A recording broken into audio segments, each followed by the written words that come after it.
Good morning dear students.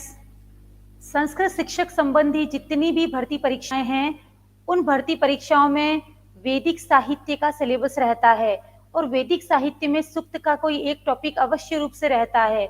Sanskrit पाठ्यक्रम में जो मुख्य सूक्त हैं उसमें अग्नि सूक्त, विष्णु सूक्त, इंद्र सूक्त, वरुण सूक्त एवं पुरुष सूक्त मुख्य हैं। तो आज का हमारा टॉपिक है अग्नि सूक्त, जो कि हमारी आगामी द्वितीय श्रेणी संस्कृत शिक्षक भर्ती परीक्षा का एक महत्वपूर्ण टॉपिक है। तो देखिए, आज ये टॉपिक मैं विस्तार रूप में आपको समझाना चाहती हूँ। तो ये जो हमारा टॉपिक है उससे संबंधित कम से कम एक या दो प्रश्न परीक्षा में अवश्य रूप से पूछे जाएंगे। तो मैं चाहती हूँ कि यह टॉपिक मैं इतनी आसानी से, इतनी सरल भाषा में आपको समझाऊं कि परीक्षा में अग्नि सूक्त से संबंधित यदि कोई भी प्रश्न आता है तो वह आपका शुद्ध होगा। चलिए, अग्नि देवता से संबंधित जो फैक्ट हैं उनके बारे में हम लोग एक बार बात करते हैं। तो देखिए, हमारा आज का टाइटल है अग्नि सूक्त।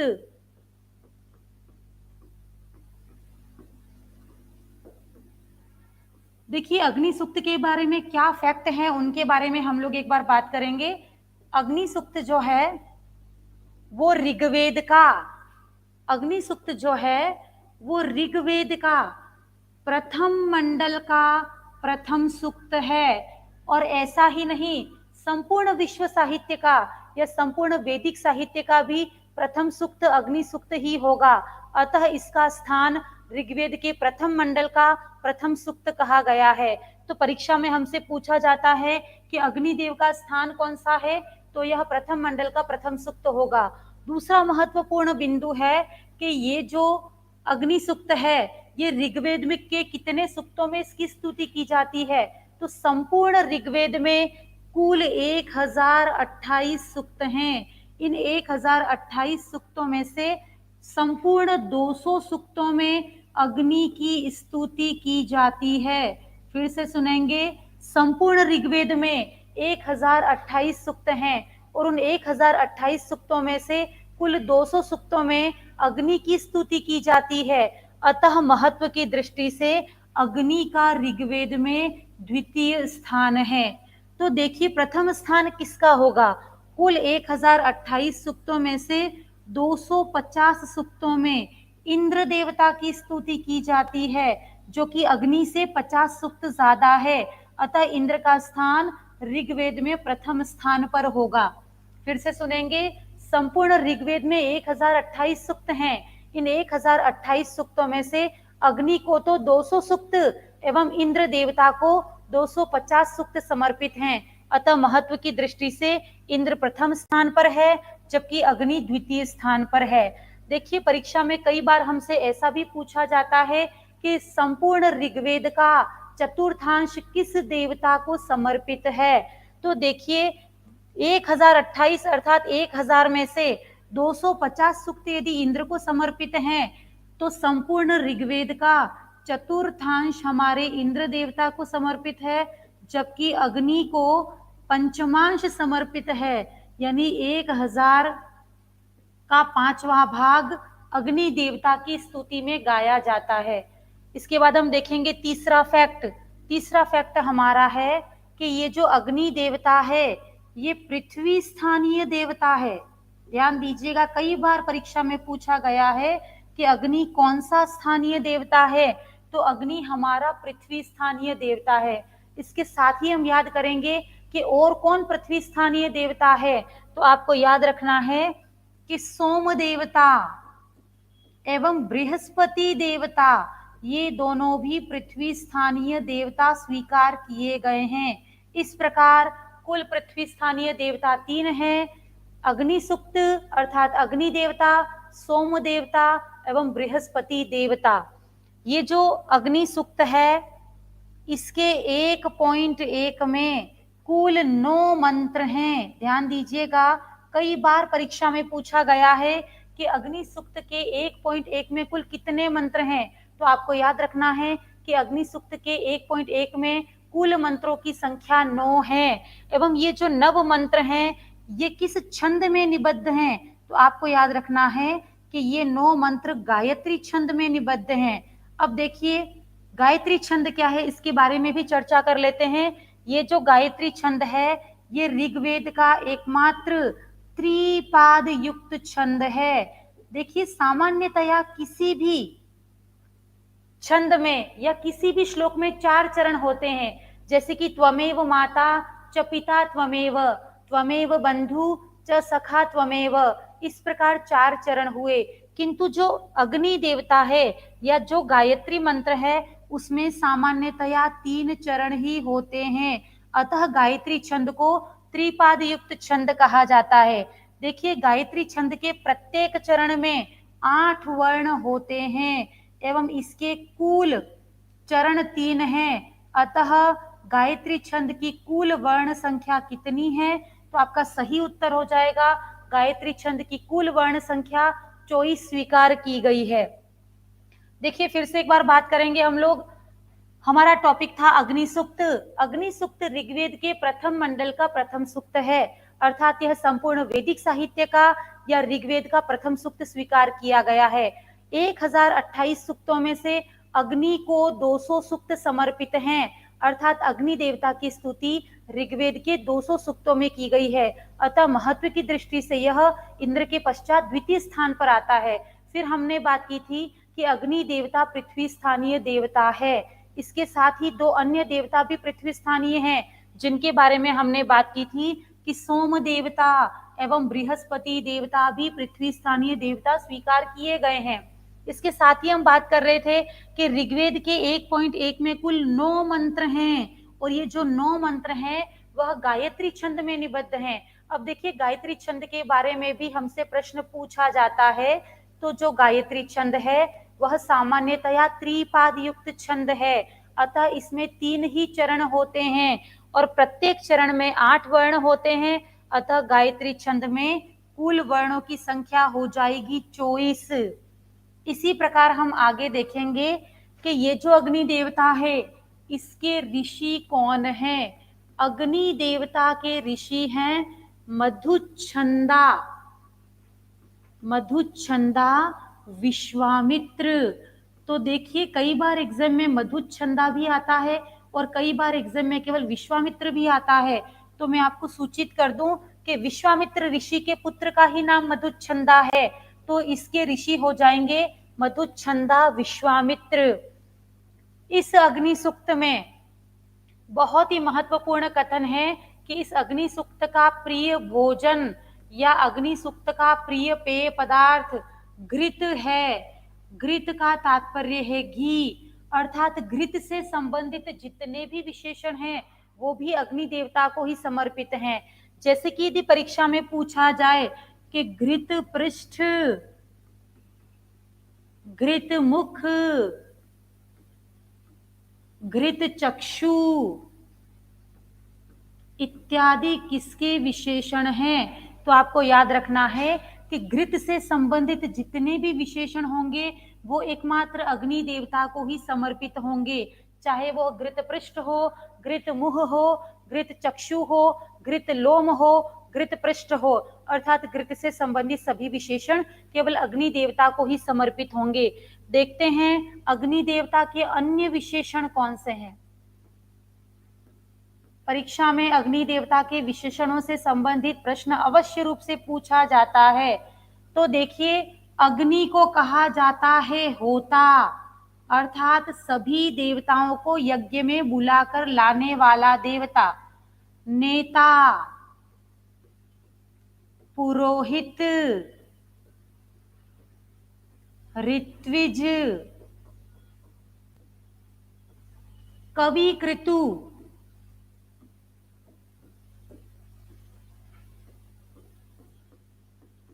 सत्य चित्र श्रवस्तम,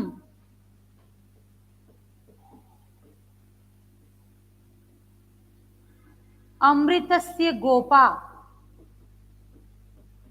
इस प्रकार कोई भी विशेषण लेके हमसे पूछा जा सकता है कि अमृतस्य गोपा इति विशेषणस्य संबंधः केन देवेन सह, अर्थात अमृतस्य गोपा इस विशेषण का संबंध किस देवता से है।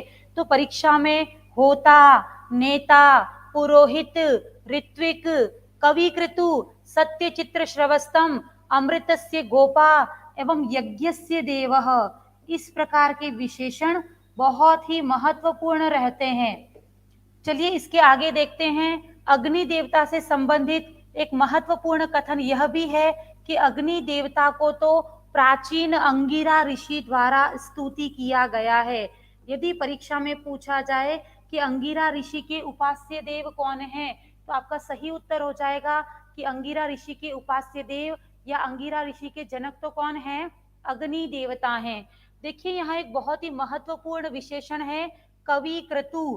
कवि क्रतु विशेषण तो अग्नि के लिए प्रयुक्त हुआ है, किंतु यदि परीक्षा में कभी पूछा जाए कि शतक्रतु विशेषण का संबंध किससे है, तो आपका सही उत्तर हो जाएगा शतक्रतु विशेषण का संबंध इंद्र देवता से है, जबकि कवि क्रतु विशेषण का संबंध अग्नि देवता से है। अग्नि देवता के बारे में विस्तृत जो अध्ययन है वो हम कर चुके हैं कि अग्नि देवता पृथ्वी स्थानीय देवता है। इसके जो ऋषि हैं वो मधुच्छंदा विश्वामित्र हैं। अग्नि सूक्त में कुल सूक्त तो हैं 200, लेकिन 1.1 में मंत्रों की संख्या है 9। ये 9 ही मंत्र आपके गायत्री छंद में निबद्ध हैं। और अग्नि देवता का प्रमुख प्रिय भोजन या प्रिय पेय पदार्थ घृत है, अतः घृत से संबंधित जितने भी विशेषण हैं वो अग्नि देवता को ही समर्पित होंगे। अग्नि के अन्य विशेषणों में हमने याद किया है कवि क्रतु, होता, नेता, पुरोहित, ऋत्विक, अमृतस्य गोपा इत्यादि। तो हमें ध्यान रखना है कि कोई भी विशेषण का नाम लेकर हमसे पूछा जा सकता है कि अमृतस्य गोपा इति कस्य विशेषणम, तो हमें विशेषण को मुख्य रूप से याद करना है। अब चलिए अग्नि देवता से संबंधित जो सूक्त है हम लोग उसकी बात करेंगे। अग्नि देवता का ये जो सूक्त है उसको हम लोग डिटेल में देखेंगे। चलिए हम देखेंगे कि अग्नि देवता का प्रथम मंत्र कौन सा है। अग्नि देवता का जो प्रथम मंत्र है वह है अग्निम ईले पुरोहितम, अर्थात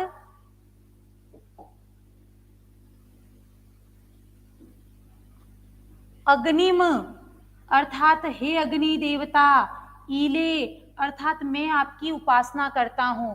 ध्यान दीजिएगा, ईले का तात्पर्य यहाँ पर है स्तुति करता हूँ अथवा उपासना करता हूँ। यहाँ हमारे जो ऋषि है विश्वामित्र वो कहते हैं कि हे अग्नि देवता मैं आपकी स्तुति करता हूँ क्योंकि आप पुरोहित हो, यज्ञस्य देवम अर्थात यज्ञ के देवता हो, ऋत्विजम अर्थात ऋत्विज हो, होतारम अर्थात सभी देवताओं को यज्ञ में बुलाने वाले हो, रत्न धातमम अर्थात श्रेष्ठ रत्नों को धारण करने वाले हो। प्रथम मंत्र में ऋषि विश्वामित्र मधुच्छंदा कहते हैं कि हे अग्नि देवता मैं तुम्हारी ईले अर्थात स्तुति करता हूँ क्योंकि तुम पुरोहित हो, यज्ञस्य देवम अर्थात यज्ञ के देवता हो, ऋत्विजम अर्थात ऋत्विज हो, तुम अन्य देवताओं को यज्ञ में बुलाते हो, अतः तुम होता हो, रत्न धातमम अर्थात तुम विशिष्ट रत्नों को धारण करने वाले हो। इस प्रकार के अग्नि देवता की मैं विश्वामित्र ऋषि उपासना करता हूँ अथवा स्तुति करता हूँ। इसी प्रकार आपका द्वितीय मंत्र है अग्नि ही पूर्वे भी ऋषि भी, अग्नि देवता पूर्वे भी ऋषि भी अर्थात प्राचीन अंगिरा आदि ऋषियों के द्वारा इड्यो अर्थात स्तुति किया जाता था। अग्नि प्राचीन अंगिरा ऋषि के द्वारा स्तुति किया जाता था तथा वर्तमान में उत का तात्पर्य है यहाँ और वर्तमान में नूतने हैं अर्थात हम विश्वामित्र आदि ऋषियों के द्वारा भी स्तुति किया जाता है। ऋषि विश्वामित्र कहते हैं कि अग्नि अर्थात हे अग्नि देवता पूर्वे भी ऋषि भी इड्यो अर्थात तुम प्राचीन अंगिरा आदि ऋषियों के द्वारा तो स्तुति किए ही जाते थे, किंतु वर्तमान में तुम हम विश्वामित्र आदि नवीन ऋषियों के द्वारा भी स्तुति किए जाते हो। ऐसे अनादि स्तुति करने वाले वह अग्नि देवता देवा, वह अग्नि देवता, इह वक्षति, अर्थात अन्य देवताओं को भी हमारे यज्ञ में लेकर उपस्थित हो जाए। अर्थात देखिए, बहुत ही महत्वपूर्ण बात है कि अग्नि की स्तुति केवल वर्तमान काल में ही नहीं की जा रही, जबकि प्राचीन समय में अंगिरा आदि ऋषि भी जिस अग्नि की स्तुति करते थे वह अग्नि देवता सर्व प्रमुख देवता है। इसके पश्चात हम देखेंगे मंत्र नंबर 3। मंत्र नंबर 3 आपका है, अग्निना रईम अश्नवत ओषमेव दिवे दिवे यशसम वीरवत्तमम। देखिए, यहां पर बात की गई है यजमान की। जो यजमान, यजमान का तात्पर्य है कि जो व्यक्ति यज्ञ करवाता है, जो व्यक्ति, जो गृहस्थी यज्ञ करवाता है उसे यजमान कहते हैं। तो जो यजमान अग्नि देवता का यज्ञ करवाता है उसको दिवे दिवे अर्थात प्रतिदिन, उसको दिवे दिवे अर्थात प्रतिदिन, अग्निना अर्थात अग्नि के द्वारा, जो यजमान अग्नि का यज्ञ संपन्न करवाता है, अग्नि उसको प्रसन्न होकर क्या देती है, क्या पुण्य फल प्रदान करती है, उसका कथन किया गया है कि जो यजमान अग्नि का यज्ञ करवाता है वह अग्निदेव यजमान को प्रतिदिन रईम, रईम का तात्पर्य है धन प्रदान करती है, अश्नवत का तात्पर्य है प्रदान करती है। अग्नि देवता यजमान को रईम अर्थात धन, अश्नवत अर्थात प्रदान करती है। पोषमिव अर्थात पोषण युक्त,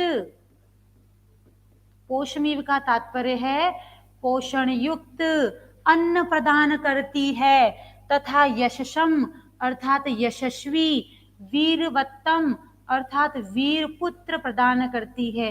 इस संपूर्ण मंत्र का तात्पर्य है कि जो यजमान अग्नि का यज्ञ अपने घर पर संपन्न करवाता है, अग्नि देवता उस यजमान को क्या क्या प्रदान करती है। सबसे पहले हमने कहा है कि रईम अश्नवत अर्थात धन प्रदान करती है, पोषमेव अर्थात पोषण युक्त अन्न प्रदान करती है, एवं यशसम अर्थात यशस्वी, वीरवत्तमम अर्थात वीर पुत्रों को प्रदान करती है।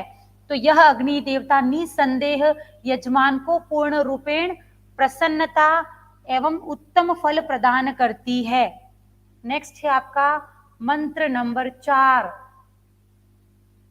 देखिए, मंत्र नंबर 4 में लिखा है, ओम अग्ने, हे अग्नि देवता। यम, यम का तात्पर्य है जिस, हे अग्नि देवता जिस अध्वरम यज्ञम, अध्वरम का तात्पर्य है हिंसा रहित। देखिए, प्राचीन काल में बलि देने की प्रथा थी, किंतु जब से अग्नि देवता में यज्ञ समर्पित होने लगे तो सभी यज्ञ हिंसा रहित हो गए।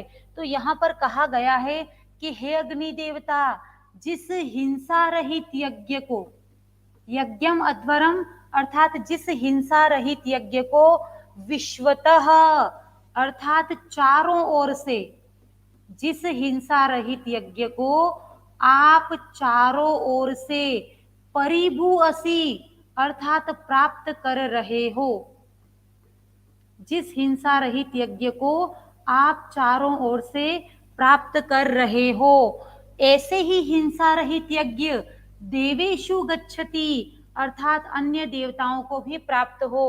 अर्थात हे अग्नि देवता, आप सभी अन्य देवताओं को भी हिंसा रहित यज्ञ प्राप्त करवाओ, जिससे कि बलि देने की प्रथा समाप्त हो सके। इसके पश्चात है मंत्र नंबर 5।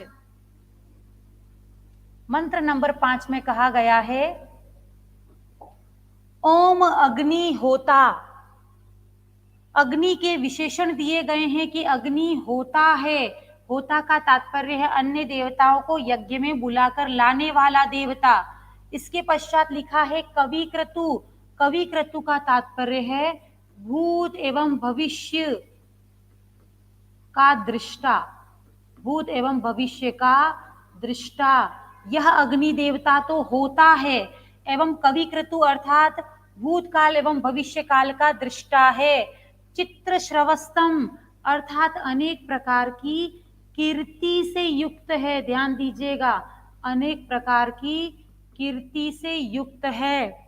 ऐसा अग्नि देवता जो कि अन्य देवताओं को यज्ञ में बुलाकर लाने वाला अर्थात होता है, भूत एवं भविष्य का दृष्टा अर्थात कवि क्रतु है, एवं अनेक प्रकार की कीर्ति से युक्त एवं चित्र श्रवस्तम है। ऐसा अग्नि देवता देव, ऐसा अग्निदेव देवे भी ही अन्य देवों के साथ आगमत अर्थात हमारे यज्ञ में पधारे। तो देखिए एग्जाम में होता, कवि क्रतु, चित्र श्रवस्तम इत्यादि विशेषण मुख्य रूप से पूछे जा सकते हैं। इसके पश्चात हम देखेंगे आपका नेक्स्ट मंत्र, और नेक्स्ट मंत्र है मंत्र नंबर 6। मंत्र नंबर 6 में कहा गया है कि ओम यद अंग दाशु से त्वमग्ने, दाशु से का तात्पर्य है हवि देने वाला यजमान, बहुत ही महत्वपूर्ण शब्द है, हवि प्रदान करने वाला यजमान, उसके लिए यहाँ पर शब्द आया है दाशु से, अर्थात जो यजमान अग्नि में स्वाहा बोलकर हवि प्रदान करता है। तो दाशु से अर्थात हवि प्रदान करने वाले यजमान को त्वम अग्ने, तुम अग्नि, भद्रम करिष्यसि, भद्र का तात्पर्य है कल्याण। हे अग्नि देवता, जो यजमान तुम्हारे लिए हवि प्रदान करें, तुम उनका भद्रम करिष्यसि अर्थात तुम उनका निसंदेह कल्याण करना। तवेत तत् सत्यम अंगिरह, तुम अंगिरा ऋषि के जनक हो। हे अग्नि देवता, तुम अंगिरा ऋषि के जनक हो, और जो यजमान तुम्हारे लिए आहुति देगा उसका तुम भद्रम करिष्यसि अर्थात कल्याण करना। तवेत तत् सत्यम, तुम सत्य वक्ता हो। बहुत ही महत्वपूर्ण मंत्र है कि यजमान को निसंदेह अग्नि देवता अनेक ही लाभ प्रदान करता है। अग्नि देवता यजमान के लिए कल्याणकारी होता है। इसके साथ ही देखेंगे आपका अगला मंत्र। देखिए अगला मंत्र है आपका मंत्र नंबर 7।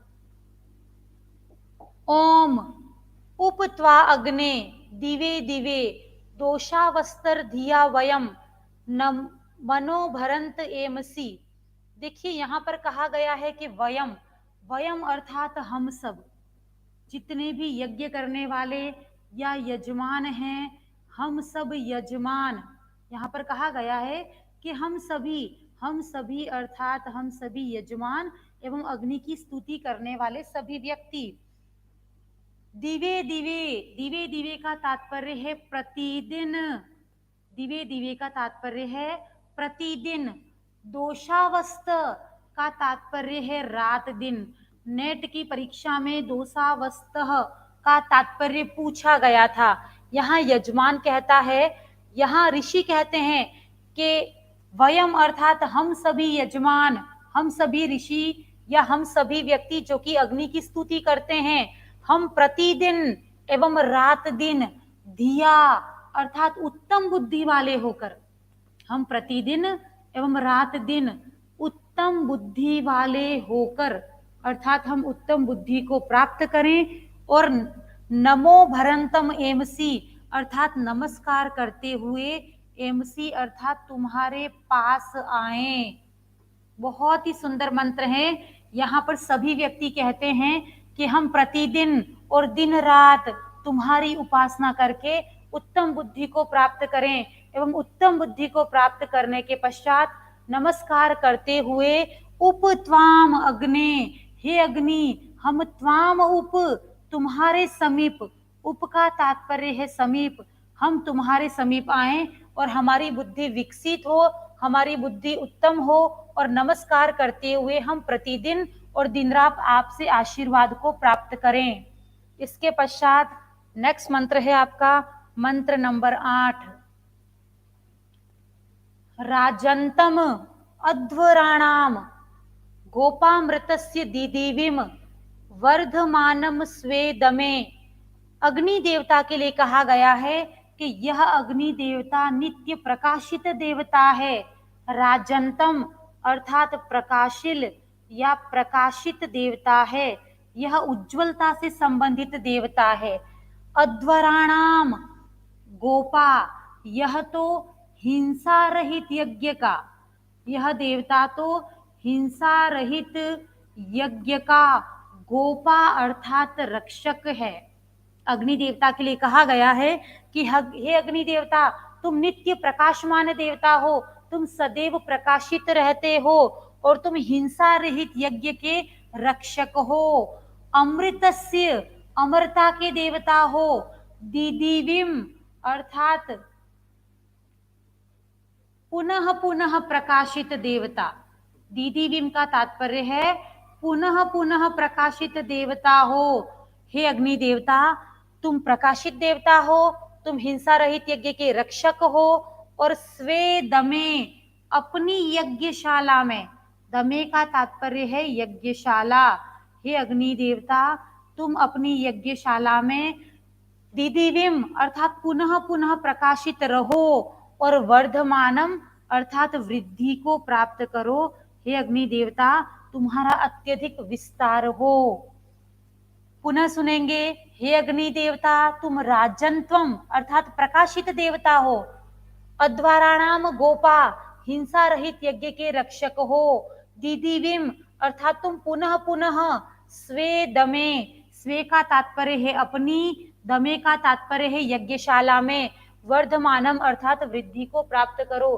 तो हे अग्नि देवता, हम यजमान यह कामना करते हैं कि तुम्हारी अत्यधिक वृद्धि हो और तुम सदैव प्रकाश को प्राप्त करो। इसी के साथ देखेंगे अग्नि सूक्त 1.1 का अंतिम मंत्र, जो कि मंत्र नंबर 9 है।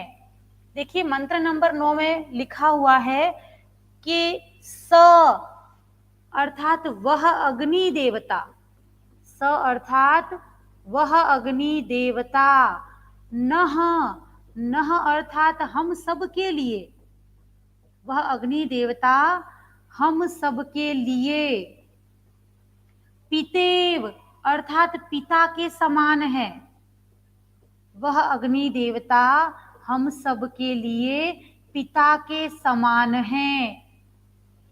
जिस प्रकार सुनवे, सुनवे अर्थात पुत्र के लिए, जिस प्रकार पुत्र के लिए कोई पिता सुपायनः भव अर्थात कल्याणकारी होता है, कल्याणकारी होता है, यह अग्नि देवता निसंदेह हमारे पितेव अर्थात पिता के समान है। जिस प्रकार कोई पिता अपने पुत्र के लिए कल्याणकारी होता है, उसी प्रकार यह अग्नि देवता भी हमारे लिए कल्याणकारी है। फिर से सुनेंगे, सह यानी वह अग्नि देवता, नह अर्थात हम सब के लिए, पितेव अर्थात पिता के समान है, सुनवे अर्थात पुत्र के लिए। जिस प्रकार कोई पिता सुपायनो भव अर्थात कल्याणकारी होता है, उसी प्रकार हे अग्नि देवता, नह अर्थात हम सब की, नह अर्थात हम सब की, स्वस्थये अर्थात कल्याण के लिए, हे अग्नि देवता हम सबके कल्याण के लिए, सचस्वा अर्थात हमारे साथ रहो। हे अग्नि देवता, जिस प्रकार कोई पिता अपने पुत्र के साथ रहता है एवं प्रतिदिन उसकी प्रगति के लिए एवं उसके उत्साहवर्धन के लिए उसके साथ रहता है, उसी प्रकार हे अग्नि देवता आप भी हमारे साथ रहिए और हमारे कल्याण की कामना कीजिए। इस प्रकार यदि एग्जाम में हमसे पूछा जाता है कि पितेव किस देवता को कहा गया है, तो बहुत ही महत्वपूर्ण प्रश्न है कि पितेव तो कहा जाएगा अग्नि सूक्त को, ध्यान दीजिएगा, पितेव तो कहा जाएगा आपके अग्नि सूक्त को। किंतु यदि आपसे पूछा जाए कि निम्नांकित में से किस सूक्त को, किस देवता को बंधु कहा गया है, तो बंधु कहा गया है विष्णु को। ध्यान दीजिएगा, संपूर्ण जो ऋग्वेद के सूक्त हैं उन 2 सूक्तों में ही एक संबंध स्थापित किया गया है। अग्नि देवता को पिता के समान कहा गया है, जबकि विष्णु देवता को बंधु के समान कहा गया है। संपूर्ण अग्नि सूक्त का जो तथ्यात्मक ज्ञान था वो मैंने पहले दे दिया है, तथा ऋग्वेद में 1.1 में जो मंत्र उल्लेखित थे उनका भी विस्तृत वर्णन मैंने कर दिया है। तो आशा है मेरा यह वीडियो आपको पसंद आया होगा।